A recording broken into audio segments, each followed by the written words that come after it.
What's up, y'all? Welcome back to the channel. Today, I'm going to take you inside of my Roth IRA portfolio, share with you how it's performing compared to the rest of the market. I'm going to give you a weekly recap. I bought some stuff here very similar to what I did in my other regular portfolio, and I'm going to share with y'all how much dividends I received so far for the month of February.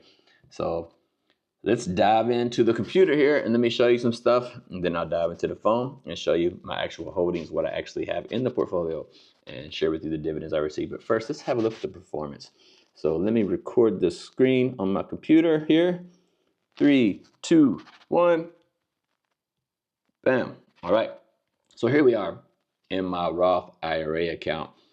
Now, you can see here, this is year to date. I'm not sharing with you the max time. I'm just going to share with you year to date from January the 1st until now, till February the 14th, which was yesterday. My account has gained $2,437. So the account has grown a little bit. Let's go look at what that looks like. So you can see here, the beginning value since January the 1st was $47,101. Net contribution, $250. So that means I deposited $250 of my own money into this portfolio. And you can see the investment change is $2,437. So we went from $47,000 to $49,788. And I did add $250 of my own money. So if you subtract the $250, we've still grown like $2,000, basically like $2,200 around there, something like that. So it's growing slowly, but it is growing. So that's what we got going on there. Now let's go look at the performance. How is this actually performing compared to the market? So again, you can see since January the 1st of 2025, so only a month and a half, right? We've gained 5.16%. So this portfolio has went up a little bit, not a lot. Let's see what that looks like compared to the markets. So if we look at the S&P 500, hey, what's going on here? The S&P, why didn't it work? Let's try that again. S&P, there we go. Now it's working. So the S&P, you can see we are beating the S&P slightly. We've got, make it bigger here, 5% in my portfolio, and you can see the S&P here is at 4%. So we're beating the S&P by 1%, not by a lot, but beating it by a little. So if we look at the next one, I'll just add it to this. Hopefully it's not hard to see. The NASDAQ, which is the black one here, you can see it's below the S&P down there. So see, NASDAQ has only returned 3%, 3.3%. So we are beating the NASDAQ as well by about 2%, almost, not quite 2%, but almost. Now, if we look at the Dow, what's the Dow doing? There's the Dow in the purple. Wow, the Dow has done really good. The Dow is up 5.2%. So the Dow Jones is actually beating my portfolio. The old man stocks are beating this. So that's pretty good, actually. The Dow is usually not as good as the S&P, but it's doing good this year and it's beating me. So, and then let's take a look at the Russell. Is the green one here. You can see the green one. Where's the green one at? It's easier to see here. Oh, the green one is the lowest performing one. So if you look at the Russell, 2.4%. So we're beating the Russell by 2x. Slightly, yeah, about 2x. So we're beating everything but the Dow. The Dow is slightly ahead of us, but that's about to change because I made some changes to the portfolio, and I think it's going to boost the performance of the portfolio. Hopefully, I don't know for sure, but I think it's going to. So I'm going to share those changes with you right now. If I can, there we go. I'll close that out. Let me open up my phone. So it's just easier to see on the phone in terms of you know, the history and the shares and all that stuff. It's just so much easier to read on the phone. So I'm going to share it with you over here on my phone. So let me record the screen here. 3, 2, 1. Bam. All right. Here is, oh, that's my regular portfolio. We don't want to see that. Let's go check out the Roth IRA. Oh, here we go. So the Roth IRA account, you can see we're sitting at $49,522 in this account. And I've got $478 in cash. Okay, so this is a Roth IRA, so you cannot use margin. So this is all my own money in here, of course. You know, it's also limited. You can only put like $7,500 per year. Actually, when I started this, you could only put like $6,000 I think 6,500, but they raised it recently. So this is all my own money, no margin, no none of that stuff. Now let me view all the positions and I'll show you what I have here. Very similar to my other portfolio, but different amounts of shares and stuff like that, because I started this at a different point in time. So you can see my MSTY, 719 shares of MSTY. This is positive on market and positive on total. That's good. Got $18,000 here. This is the largest position in the portfolio. Coney, 1,310 shares. Yes, I have more shares, but you can see the value is less than that of MSTY, $16,000 in value. It says it's down 33% on market return, which is crazy, but it is positive on total return. So we've received dividends for this for like over a year now, for a long, long time now. So this is definitely positive on total return.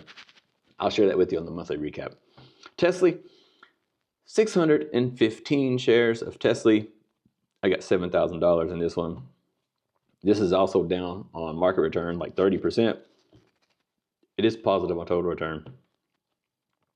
XDTE, 102 shares. Only got $5,000 in this one. It's positive on the market return and the total return both. And then my very last position that I have in this portfolio is NVIDIA, 101 shares.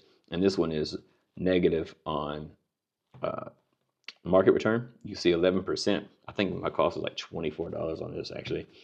And I don't think this is positive on total return yet either, but we should be getting there very soon. I think I'm like minus 1% on total return. So probably on the next dividend for NVIDIA, I will flip to positive.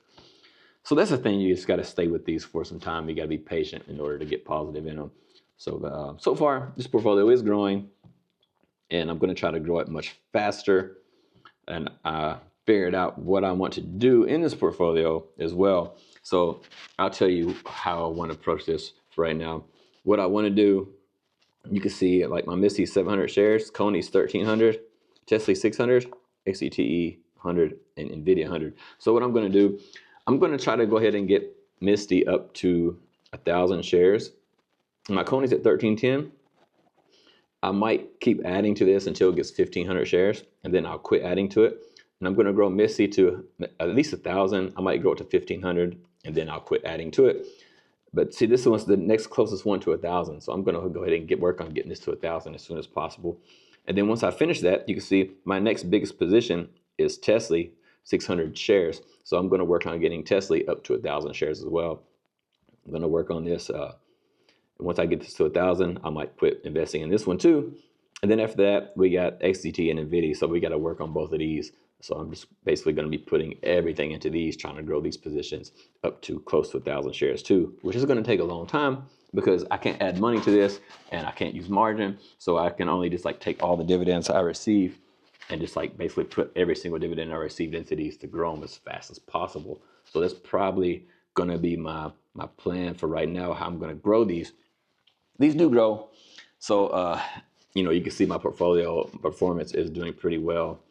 And in my other account, actually, my portfolio is doing better than everything, better than all the markets by like double.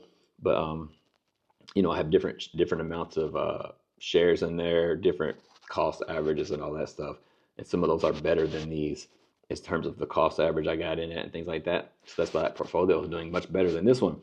So I try to be careful about how to manage this one too, because, you know, even though there are no taxes in here, you know, I have to be careful about how I manage this because I can't put money in here to average down. Where my other portfolio, like if I don't add to something and I just wait till the share price comes down, I can put money in the portfolio and buy a big bulk of shares and average down a lot.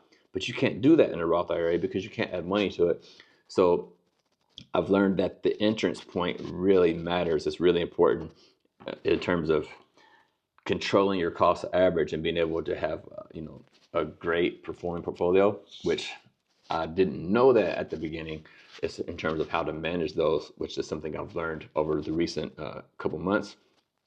So try to be more cautious about how I'm buying and when I'm adding to the things, so I can control the cost average and have a great performance, as opposed to, you know, letting the market beat me, which the market usually beats everybody. But I just so happen to get into some of my other shares at decent prices that in my other portfolio with, you know, the high yields and things like that. It's helped me beat the market.